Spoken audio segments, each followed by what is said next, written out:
은퇴 준비 10년 했거든요. 50 되는 해부터. 그때부터는 더는 미루면 이거 큰일 난다라는 생각이 들어가지고. 우리 신랑은 너무 고민에 많이 빠져 있는 것 같아요. 근데 저는 그냥 별 욕심이 없어요. 일단은 저는 100살은 넘게 살고 싶어요. 3억? 3억이면 40년 살 수 있을 것 같은데? 그 정도면 3억이면 40년 살 수 있을 것 같은데? 이거 4, 3, 12, 4, 6, 24, 15억 4천이네. 15억은 있어야 된다는 한 얘기지. 달에.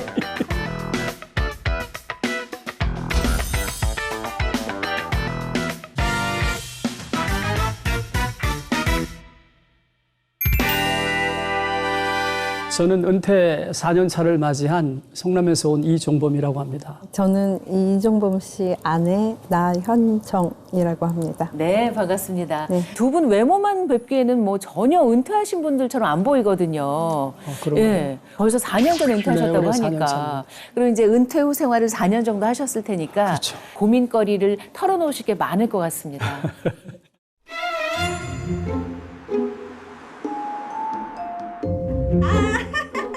야, 계속 맞아. 눈을 쫄망하게 뜨군요. 아이고 이뻐. 아니 이마가 시원시원하네. 이놈 졸린가? 깜빡깜빡거리냐? 태어난 지 며칠 안 된 아기. 야, 너 지금 자면 안 돼. 아이고, 졸립다. 아이고, 이뻐라. 참나원. 이게 우리 4대가 완성된 거야, 이제. 오리지널 4대. 어머. 살아있잖아요. 그래 알았어.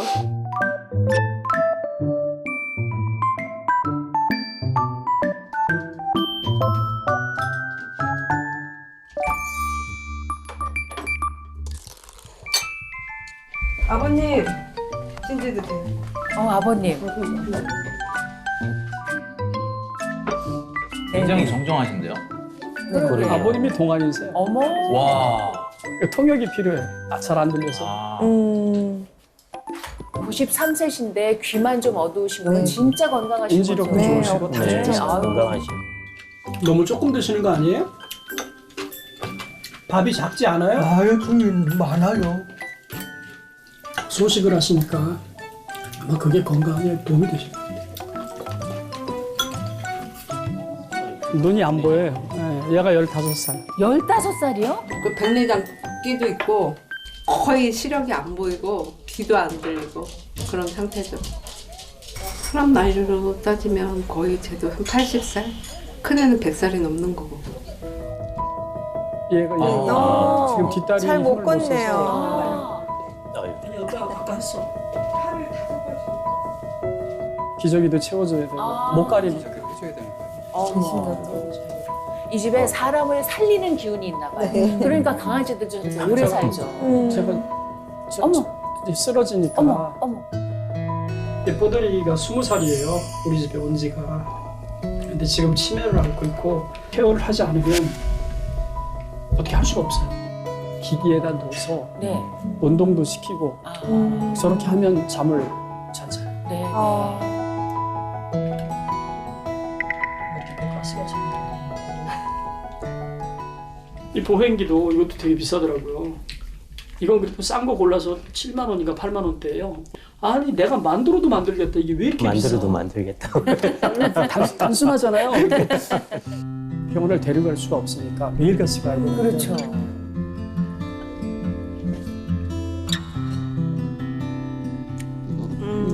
이거는 8만 원 정도 들어가는데 이거 말고 꼬맹이 매듭입니다.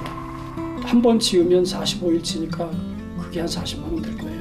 부담스럽다고 생명인데 나 몰라 할 수는 없잖아요. 왜냐면 자식이나 마찬가지니까. 가족인데. 그러니까 아버님을 보면 또 얘네들을 보면 나이 들면 어떻게 늙어가는구나라는 게 보이더라고요. 사람이 다르지 않으니까. 아니 근데 저는 은퇴 4년 차라고 하셔서 두 분 생활이 느긋하겠다 생각했는데 너무 바쁘시네요, 두 분. 날짜를 잘 몰라요. 또 근거리에 장모님 장인어른이 사니까 근거리에 두 분이 사시거든요. 80대 중반이신데 네. 거기 또 맨날 저녁 때마다 왔다 갔다 하니까 두 종일 분은 돌고 돌봄의 생활을 하고 계시네요. 근데 아까 은퇴를 하셨다고 하는 건데 이제 그거는 현직에서 1차 은퇴를 하셨다는 얘기고 지금 경제 활동을 좀 하시는 것 같은데 저는 이제 보험권에서 퇴직을 했거든요. 그리고 그쪽에서 이제 강의를 하는 강사 직군이었기 때문에 아, 어쩐지. 오늘 해야 될 일이 있어요, 분명히. 근데 오늘 해야 될 걸 오늘 하지 않고 내일로 미뤄버려. 대한민국 60대 이상 10명 중에 1명은 치매를 각오하라. 85세 넘어가면 4명 중에 1명은 치매가 될 확률이 워낙 높다. 그 훈련 아니거든요. 장난이 아니죠. 네. 강의 너무 잘하시는데요. 와. 요거 방송 나가고 좀 확 뜨시는 거 아니에요? 그러셨으면 좋겠어요.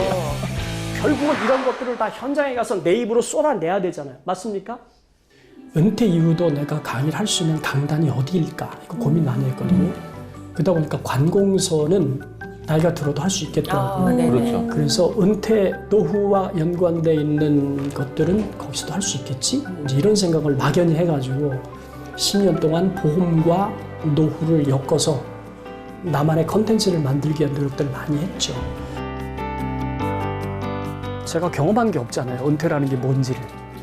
그러니까 이제 책을 통해서 먼저 은퇴라는 게 뭐구나, 그 느낌이 뭐지, 이런 것들을 좀 알아야 되니까 이제 책을, 은퇴 관련 책만 골라서 읽기 시작했죠. 이제 3년 동안은 그래도 꽤 벌어지더라고요. 근데 이제 올해 들어서부터 한 반절 정도 확 꺾이더라고요. 아마 한 달 내내 올해 이번 달에 소득이 얼마 들어올까 그걸 계속 계산하고 계실 거예요. 남편분은 아마 조금 외롭지 않을까 뭐 그런 생각도 듭니다. 그래서 구체적으로 머릿속이 항상 이게 복잡하실 것 같아요. 실제 그러십니까? 회사가 정해준 시간대로 난 몸이 가면 됐어요. 급여는 정해진 대로 나왔고 딱 은퇴하니까 제일 먼저 와닿는 게 그거였어요. 시간을 내가 정해서 내가 정한 시간을 돈으로 환산해야 되니까 환산해야 돼. 그러지 않으면 누가 죄송합니다. 그러지 않으면 누가 나한테 돈을 안 주잖아요.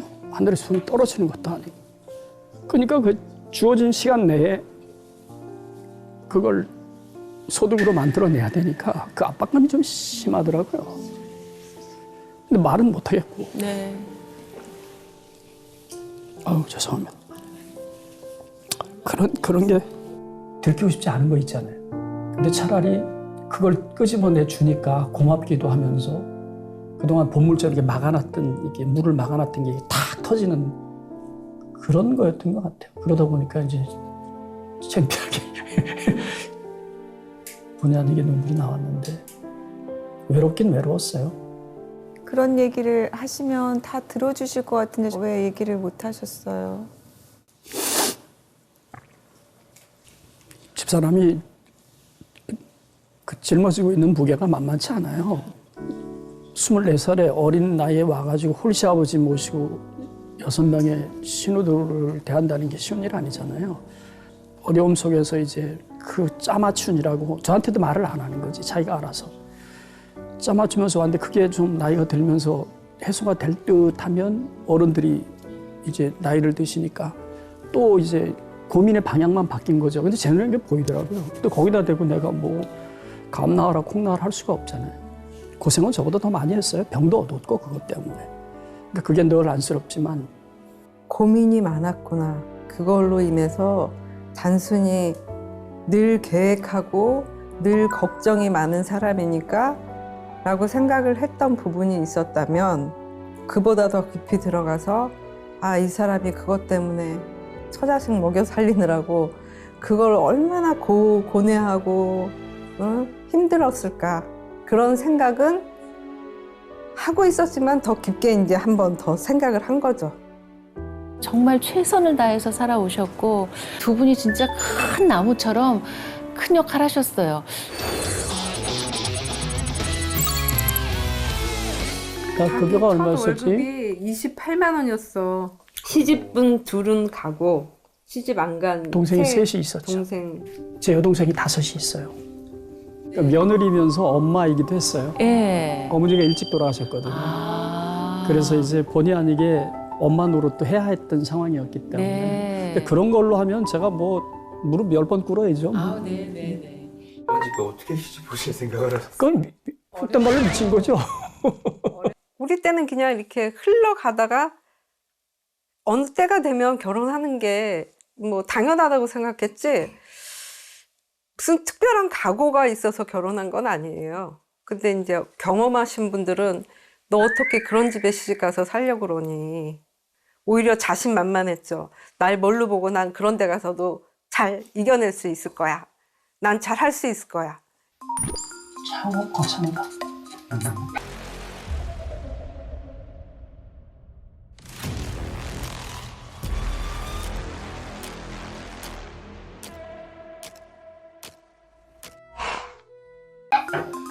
(30대) 중반에 때려치고 나왔지. 사업을 시작했지. 근데 그거 확 말아먹었잖아. 그 사업 그 얼마였었지? 5천만 원 들어갔었나? 아이고. 내가 알뜰살뜰 모으고 알바해서 모으고 이런 돈 모아서 가게 차렸다가 쫄딱 망했지. 젊은 패기에 그때 뭐든 다 될 것 같더라고요. 그게 아니더라고요. 내가 이제 보험으로 바꿨지. 전업이라고 그러나? 맞지? 전업. 그래서 보험 설계를 시작했지. 네. 설계사. 뭔가 상관없는 저도 처음 써봤어요, 저거는. 근데 연령대별로 기억을 더듬어 보니까 식비 대줬잖아. 식비, 결혼 식비. 그쵸. 그때 60대 퇴직.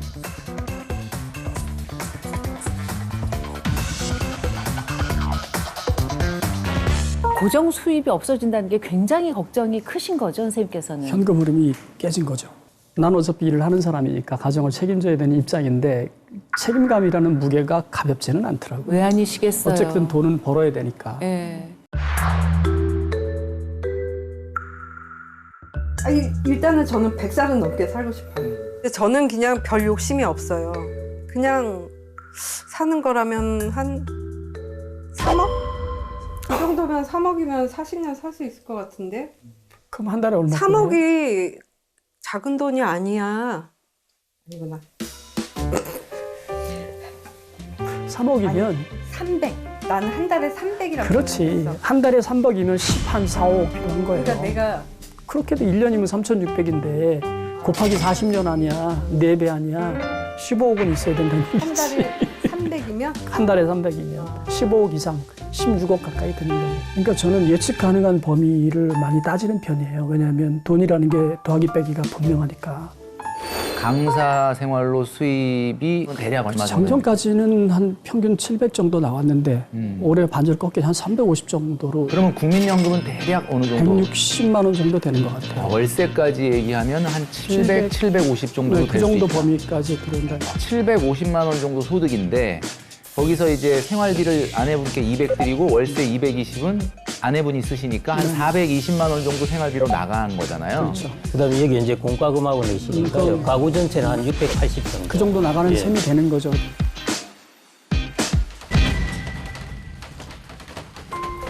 저희가 건물이 다가구 주택이거든요. 그 다가구 월세가 나오는 거죠.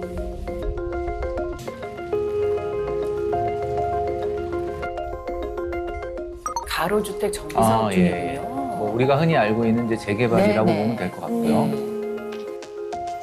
아무래도 여기가 오래 살았고 이 지역에서 이제 노후를 보낸다라고 생각하고 다가구 주택을 짓고 했던 건데 그런 것들이 이 가로주택 정비 사업이 들어오면서 일순간에 내가 세웠던 앞으로의 삶에 대한 상당한 흔들림이 오는 거죠. 그래도 고정적인 소득이 있고 그러니까 약간 다른 집보다는 좀 낫지 않나 이런 생각도 저는 들거든요. 은퇴할 때까지는 저도 뭐 넉넉하진 않지만 노후가 괜찮겠다 이렇게 저도 생각을 했거든요. 소득 구조도 4층 구조라고 나름대로 짰었어요. 1층은 연금이 나오는 거니까 국민연금, 2층은 퇴직연금도 있었어요. 3층이 월세, 4층이 많든 적든 당위소득.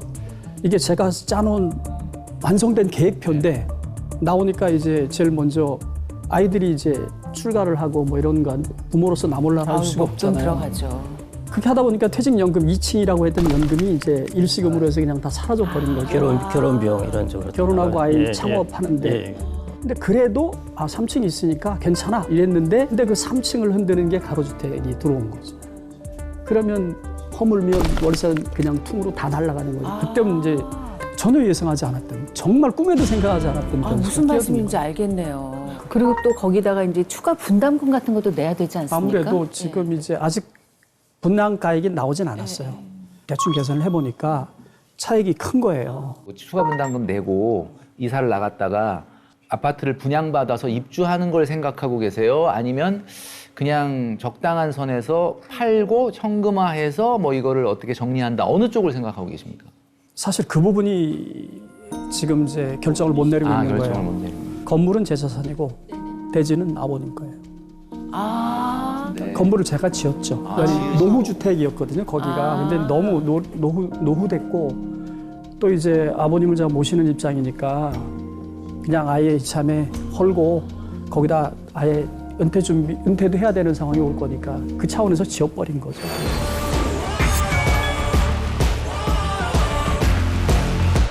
제일 중요한 것은 지금 아까 주택 부분에 대한 것, 그 부분에서 향후에 모든 솔루션이 나올 것 같습니다. 제 생각으로는 괜히 또 부채를 지고 또 이렇게 이자 부담을 갖고 하면은 또 스트레스를 받으실 것 같아요. 이거 스트레스 받으시면 나중에 병납니다. 그래서 그건 좀 가볍게 하셔가지고 나중에 또 그 새로 산 주택을 활용해서 나중에 소득을 얼마든지 얻을 수 있으니까요. 조만간에 이제 뭐 어쨌든 상속이든 뭐 증여든 뭐 이런 부분이 문제가 될 것 같은데, 그래서 저는 미리 조금 얘기해 보시는 게 좀 필요하다고 생각이 드는 게, 되게 불편한 이야기도 하지만 그렇죠. 실제로 얘기를 꺼냈을 때 전혀 다른 생각을 하고 있을 수가 있어요. 그 조금 얘기를 나눠 보시고 하셔야 실제로 두 분 최종 솔루션이나 노후자금 준비에도 현실적인 기준이 좀 될 수 있을 것 같아요. 제가 제일 걱정하는 거는 형제가 깨지지 않기를 바라는 거예요. 근데 그런 얘기를 나눠봐야 될 기회가 있다라는 건 100% 공감을 해요. 근데 선뜻 내 입으로 꺼내기가 너무 어려운 거죠. 소방 훈련을 가끔씩 하지 않습니까? 이제 급작스럽게 이제 이런 상황이 닥쳤을 때 하듯이요. 재정 부분에서도 중요한 부분이 이제 재정 소방 훈련입니다. 직접 한번 해보시는 겁니다. 예를 들어 난 200만 원으로도 생활할 수 있어 하면은 200만 원으로 한번 해보는 게 재정 소방 훈련입니다. 예. 한도를 딱 정해놓고 예, 예. 그거 안에만 내가 쓰겠다. 좀 극한 소비를 한번 해보는 거예요. 이제 지금 노견 2마리에게 들어가는 비용, 이게 이제 시간 좀 지나면 없어집니다. 그다음에 이제 부모님하고 친정 부모님 계신데 뭐 어쩔지 모르겠지만 그래도 시간이 지나면 비용이 이제 줄어들게 되고, 자녀는 지금 이제 다 출가해서 있으니까요. 그래서 시간이 지나면은 이게 생활비가 훨씬 줄어들지 않을까, 그렇게 생각이 됐어요. 그렇게 많이 걱정을 안 하셔도, 그래서 그걸 플랜을 노견에게 들어가는 비용, 부모님께 들어가는 비용 이렇게 해보면서 이게 언제까지 들어갈 것 같아, 이게 없어지면은 어느 정도 될 것 같아, 이렇게 한번 판단을 해보시면은 훨씬 쉽게 짜보실 근데 수 되게 있고. 현실적인데 되게 슬퍼요, 박사님. 그러네요. 경제학을 하다 보면 없어진다는 게 좀 슬프다. 저는 이런 제안을 드리고 싶은데, 제가 운영하는 유튜브에 한번 출연해 주실 수 있으면은 아마 선생님이 한번 출연하셔서 이렇게 좀 찍어 주시면은 그러다 보면 다른 또 유튜브에서 부릅니다. 네네. 그런데 유튜브를 이렇게 하다 보면 앞으로 강의일이 굉장히 좀 더 커질 수 있지 않을까. 자리를 깔아주시는 거네. 네네네. 너무 잘 됐습니다. 네. 우리 부부의 그 현재 생활 같은 거, 또 앞으로 이런 걸 짚어보니까 어떠셨어요? 너무 좋은 시간이었고요. 좋은 말씀 해주셔서 감사합니다. 네. 이 형제들하고 이야기를 나눠봐라는 얘기가 용기가 안 났어요, 솔직히. 아지고 그것 때문에 내가 얘기한다는 게 내 욕심 챙기는 것 같은 그런 것도 있고, 어떻게 다 해결한다고 못하겠지만 한번 해볼게요. 좋은 시간이었습니다. 감사합니다. 두 분에게 박수 한번 정말 크게 보내드리고 싶습니다. 아유.